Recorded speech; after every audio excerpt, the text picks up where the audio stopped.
कि जब भी आठवें घर पे कोई ग्रह होता है, और जो भी ग्रह होता है, तो उस ग्रह आठवें घर की एनर्जी को हमने यूज किया था कि आठवें घर की एनर्जी वो है जो रिफाइंड एनर्जी नहीं है, फ्रेश एनर्जी नहीं है, वो कहीं ना कहीं स्टेल एनर्जी है, यूज्ड एनर्जी है। तो आठवें घर पे जो कारक है वो बन जाता है शनि, कारक बन जाता है अपना शनि। और यहाँ पर मून चंद्र डेबिलेट हो जाता है, जो स्कॉर्पियो का साइन है एक तरीके से, उसमें चंद्र डेबिलेट हो जाता है। तो यहाँ पर अगर हम उस एनर्जीज को लेते हैं तो क्या होता है, अगर चंद्र डेबिलेट हो जाता है तो यहाँ पर हम लेंगे शनि, मंगल, केतु और चंद्र। तो चार ग्रहों का कॉम्बिनेशन क्या बनाता है प्रिडिक्शन पे। आपने चार ग्रह लिखा है, कैसे यूज करने हैं जो बेसिक सीखे हैं उसको यूज करने की कोशिश करो। कि जो आपने शनि लिया, शनि को हमने समझा कि शनि होता है लोहा। अभी जब हम शनि मंदिर जाते हैं तो कील, कील काफी बार वो सरसों के तेल पे डाल के पूजा होती है उसकी। तो शनि हो गया लोहा, ठीक है। पानी, मून हो गया पानी। मंगल हो गया लाल यानी गर्मी। केतु हो गया डिकम्पोजिशन यानी खत्म होना, धीरे धीरे धीरे चीज खराब होना। कोई भी चीज स्टोर रूम में चली जाती है, वो स्टोर रूम में जाती है इसलिए बिकॉज कहीं ना कहीं वो खराब है, और उसका बाद में सोचते हो कि मैं उसको ठीक करूंगा, 60 वगैरह स्टोर रूम है। तो ये क्या बनता है, चारों को मिला के क्या बनेगा, कोई बताएगा? रस्ट। Yes, nice. जंग लग गया, जंग लोहे पे लगना, पानी पड़ा, लाल रंग का जंग लग गया। बिल्कुल। तो वो बन जाएगा रस्ट। जंग लग के कोरोड, हाँ। तो जो करोजन है, जो जंग है, वो इन चार कॉम्बिनेशन से बनता है। इसलिए आठवें घर पे जो एनर्जी चली जाएगी वहां पर जंग लग जाएगा।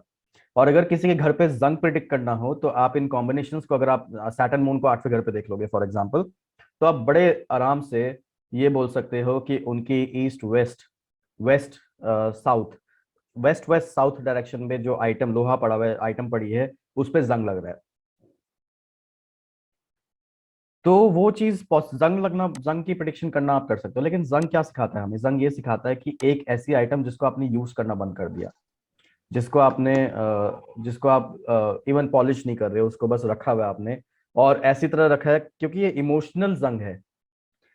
तो लो, आपका जंग जो बना वो इस पर्टिकुलर कॉम्बिनेशन में बन गया। अब जिस रिश्ते को जंग लग रहा हो, पॉइंट यहाँ पर यह है कि जंग वो चीज है जो घसीटता है, जो आवाज करता है, दरवाजा खुलता है बंद करता है आवाज होती है।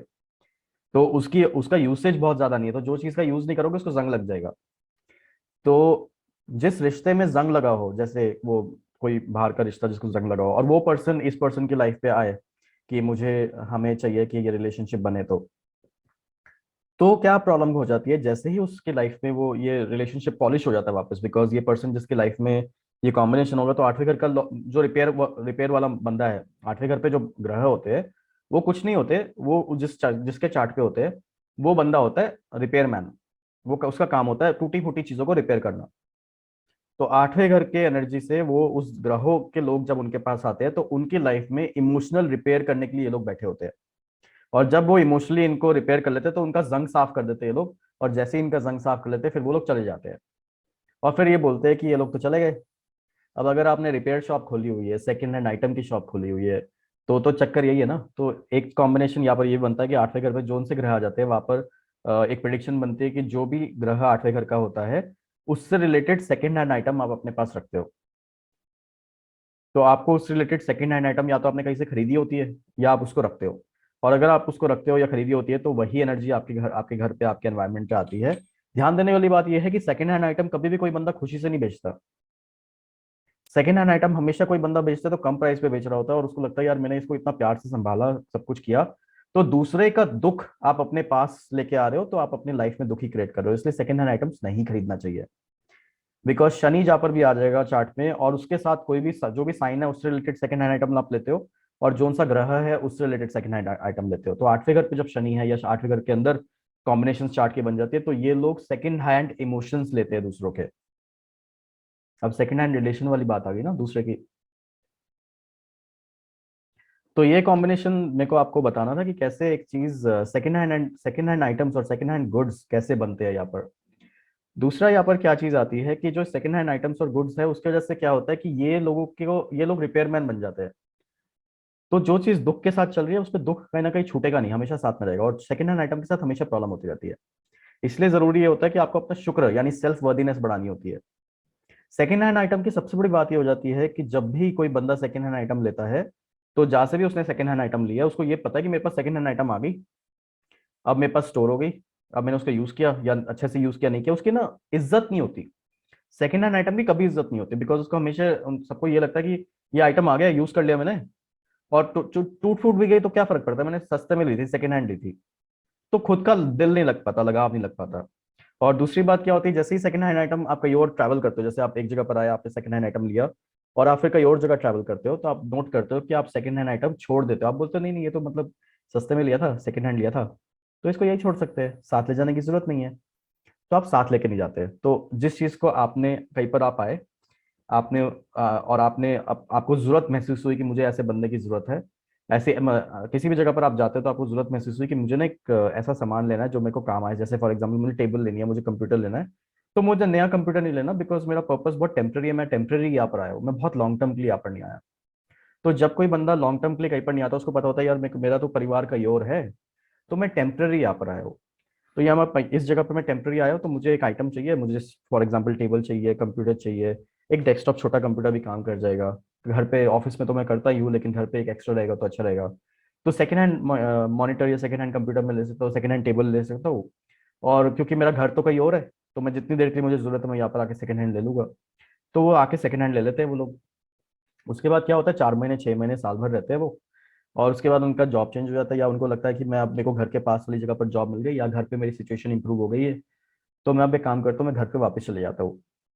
तो जब वो घर पे वापस जाते हैं तो वो सोचते हैं कि यार ये तो सामान ट्रांसपोर्टेशन में बड़ा महंगा पड़ेगा भेजना, और दूसरा क्या है, घर पे मेरे पास अच्छी वाली टेबल है, घर पे मेरे पास अच्छे वाला कंप्यूटर है, लैपटॉप भी बहुत बढ़िया वाला है, लैपटॉप तो मैं अपने साथ ही लेके घूमता हूँ। तो उसके वजह से क्या है कि जो ये सेकंड हैंड आइटम है मैं यहाँ पर छोड़ सकता हूँ, मुझे ये ले जाने की जरूरत नहीं है। तो जब उनको लगता है कि अच्छा वैसे भी ट्रांसपोर्टेशन में बड़ा खर्चा आएगा, सस्ते में लिया था, हाफ प्राइस पे लिया था, तो बल्कि बेच दूंगा, तो उससे फायदा क्या होगा कि मेरे को जिस प्राइस पे मिला था उसके आसपास ही बेचने की कोशिश करूंगा, तो 1000 2000 सस्ता पड़ेगा, और बिक जाएगा साथ साथ मेरे, और मेरे को जो अच्छे वाला लेना है वो मैं जाके ले लूंगा जहाँ से मुझे लेना है। तो फिर वो लोग क्या करते हैं कि उस जिस जगह से उन्होंने आके सामान लिया, टेम्पररी कुछ समय लिया, कुछ समय रहे और वो सामान यूज कर लिया, उसको फर्दर एक्सप्लॉइट किया सामान को, उसकी इज्जत वो नहीं मिल पाई जो सामान को जो उसको मिलनी चाहिए थी, और वो उसको पता गया है तो टेम्पररी है और वो चले गए। अगर पर्सन ने अपनी लाइफ में वो मेच्योरिटी लेके आ चुके हैं कि मुझे सेकंड हैंड इमोशंस नहीं चाहिए, और यहाँ पर खास बात यह है कि अगर उनके कर्म, जो उनके रिश्तेदार है, रिलेशंस है, जिनके साथ उनका पुराने जन्म का कर्म अटका हुआ था, वो उन्होंने रिजॉल्व कर दिया, तो वो सेकंड हैंड आइटम नहीं लाएंगे। अगर वो सेकंड हैंड आइटम अभी इस वक्त आपके पास नहीं है और कुछ समय पहले थी, इसका मतलब जो रिश्ता उसके साथ जुड़ा हुआ है, के साथ वो रिश्ता आपने ठीक कर लिया, उसके वजह से सेकंड हैंड आइटम आपकी लाइफ से जा चुकी है।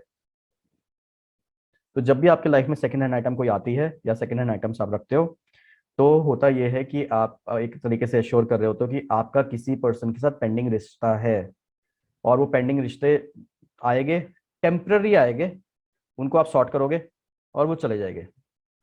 वो रहने के लिए बहुत समय तक नहीं रहेंगे, रहने का मतलब बहुत समय तक उनका डाउटफुल रह जाता है। जब तक के लिए दो लोगों का दर्द एक साथ नहीं जुड़ेगा, तब तक वो नहीं रहेंगे।